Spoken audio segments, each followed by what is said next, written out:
देखिए, अभी जो हम आपको बता रहे थे कि पूरा का पूरा ये जो इलाका है, इस इलाके में पहले से ज़्यादा ड्रोन की एक्टिविटीज़ देखी गई है और अब तो अंदर तक आके ड्रोन से अटैक हो रहा है। श्रीनगर एयरपोर्ट पे आने का मतलब है कि आप समझिए कि एलओसी से कितनी अंदर तक आए हैं और यह बताने के लिए काफ़ी है कि किस तरीके की जो हमारा इंफ्रास्ट्रक्चर है उसको नुकसान पहुंचाने की कोशिश की जा रही है पाकिस्तानियों के द्वारा। और ये 6 से 7 ड्रोन जो गिराए जाने की खबर आ रही है उसको ध्यान में रखते हुए यह समझना ज़रूरी होगा कि आखिरकार किस तरीके से भारत ने जम्मू में या लेह में या श्रीनगर में या फिर पठानकोट में इस तरह के एयरबेस को जो बंद किया था उसके पीछे की वजह को समझना ज़रूरी है। और अभी ऐसा लग रहा है कि जिस हिसाब से उन्होंने ड्रोन अटैक किया है उसको देखकर लगता है कि ये बिल्कुल ही सही और वाजिब कदम था। हालांकि एक बार फिर मैं बताना चाहूँगा कि जितने भी ड्रोन थे सबको न्यूट्रलाइज कर दिया गया है। बावजूद इसके ये अपने आप में बड़ा अटैक है। अटैक इसलिए भी बड़ा है क्योंकि अंदर घुस के, क्योंकि अगर हम बात करें लाइन ऑफ कंट्रोल से, अगर सियालकोट से आप सांबा में करते हैं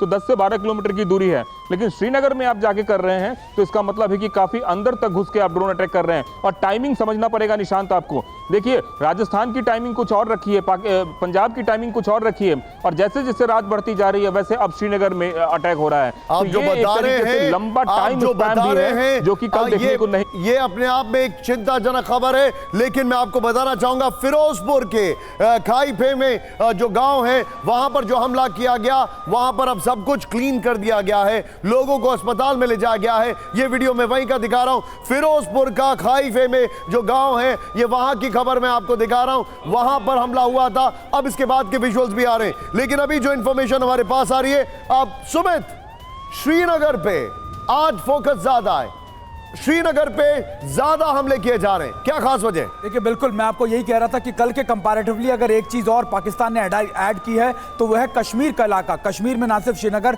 बल्कि और दूसरी जगहों से भी खबरें आ रही है कि ड्रोन से अटैक करने की कोशिश की गई। और कौन सी जगहों पर अटैक करने की कोशिश की गई? या तो जहां पर मिलिट्री इंस्टॉलेशन है, या तो जहां पर एयरफोर्स के इंस्टॉलेशन है, या फिर जहां पर सिविलियन एरियाज और मिलिट्री इंस्टॉलेशन बहुत करीब है। तो इसका मकसद समझिए आप कि ये जम्मू की रीजन की तरह ही स्ट्रैटेजीज को अपनाया जा रहा है। हालांकि देखिए, अब तक सारे ड्रोन्स को मार गिराया गया है और खास बात यह भी कि कोई ड्रोन जो है जिसने किसी भी तरीके का किसी तौर पर नुकसान नहीं किया है। लेकिन अब पाकिस्तान लगातार हर रोज एक नया फ्रंट खोल रहा है, हर रोज एक नए सेक्टर के अंदर अटैक कर रहा है। हमने कल देखा था कि जम्मू के साथ साथ उन्होंने पंजाब हो, राजस्थान हो, इन जगहों पर अटैक किया। फिर आज हमने देखा गुजरात में भी और श्रीनगर में भी, खासतौर पर कश्मीर रीजन के अंदर भी अटैक्स को बढ़ाया गया। तो आप मानिए कि हर रोज पाकिस्तान चाहता है कि ये जंग बढ़े, ये दायरा बढ़े और शायद अब मुझे लगता है कि भारत भी इसका जवाब देगा।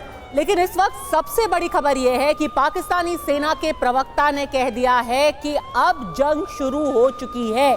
We are at war with India. इसके क्या मायने निकाले जाए और अब आगे भारत क्या करेगा? जितेंद्र शर्मा हमारे साथ जुड़ गए हैं। आज प्रधानमंत्री ने एक हाई लेवल सिक्योरिटी मीटिंग की थी, उन्होंने उस बैठक को चेयर किया था, वहां पर एनएसए चीफ सब मौजूद थे। अब जबकि पाकिस्तानी सेना के प्रवक्ता ने बोल दिया है कि जंग शुरू हो गई है, भारत का अगला कदम क्या होगा? उस मीटिंग में क्या चर्चा की गई? जितेंद्र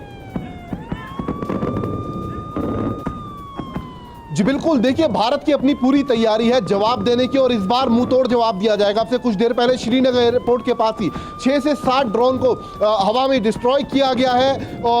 दरअसल जिस जगह इस वक्त हम मौजूद हैं, यहाँ से महज 3 से 4 किलोमीटर की दूरी पर श्रीनगर एयरपोर्ट है, जो कि सिंदूर ऑपरेशन के बाद से बंद कर दिया गया था। लेकिन अभी कुछ देर पहले वहाँ पर 6 से 7 ड्रोन को हवा में डिस्ट्रॉय किया गया है। लगातार 6 से 7 धमाकों की आवाज वहां से आई है, तुरंत पूरे इलाके को ब्लैकआउट कर दिया गया। मैं चाहूंगा कैमरामैन आपको दिखाए, ये देखिए किस तरीके से पूरा यहां पर ब्लैकआउट श्रीनगर को कर दिया गया। और कुछ देर पहले ही 6 से 7 धमाकों की जो आवाज है वो श्रीनगर एयरपोर्ट के पास आई है। ये सेना का एयरबेस है जहां पर टारगेट करने की कोशिश की गई है पाकिस्तानी ड्रोन के जरिए, लेकिन उन्हें हवा में ही पूरे तरीके से डिस्ट्रॉय कर दिया गया। जी बिल्कुल, और देखिए, विदेश मंत्री एस जयशंकर प्रधानमंत्री मोदी के साथ बैठक कर रहे थे, अजीत डोवल भी उसमें मौजूद थे और वो बैठक अभी खत्म हुई है। करीब 1.5 घंटे तक वो बैठक, जिसमें सिर्फ प्रधानमंत्री मोदी यानी से अजीत डोवल और साथ ही विदेश मंत्री एस जयशंकर प्रधानमंत्री आवास में मौजूद थे। और आगे के कुछ घंटे बेहद अहम होने वाले हैं, क्योंकि मनीष, ये पाकिस्तानी सेना ने कह तो दिया है कि जंग शुरू हो गई है, लेकिन अब पूरी दुनिया कैसे रिएक्ट करेगी? क्योंकि हर कोई कह रहा है डी एस्केलेट, और पाकिस्तानी सेना कह रही है जंग शुरू।